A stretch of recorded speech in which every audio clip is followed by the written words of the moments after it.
సంక్రాంతి సందర్భంగా మంచిర్యాలలో రాజస్థానీ సంప్రదాయ స్వీట్స్ అందరినీ ఆకట్టుకుంటున్నాయి. తెలుగింటి పిండి వంటలకు తోడు ఘేవర్ స్వీట్ నోరూరిస్తోంది.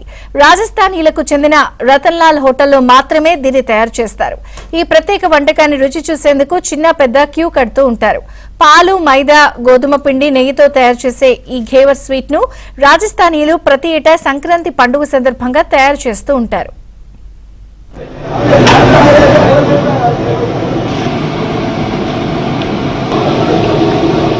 ఈ సంక్రాంతి స్పెషల్ అనేది ఏంటంటే గేవర్, మలాయ్ గేవర్ అంటారు. మలాయ్ గేవర్ని మేము అది ప్యూర్ నెయ్యిలో ఒక డైలీ రోజుకి వచ్చేసి ఒక 100-110 గేవర్ల దాకా చేస్తాం.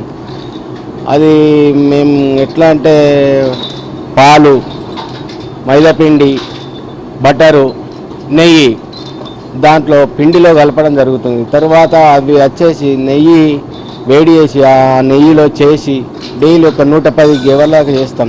ఒక 100 దాకా డైలీ వెళ్ళిపోతాయి. ఇక్కడ నుంచి కాదు, బాగా ఇతర దేశాల నుంచి కూడా వచ్చి తీసుకెళ్తారు. ఫెస్టివల్ అప్పుడు వచ్చినప్పుడు వాళ్ళు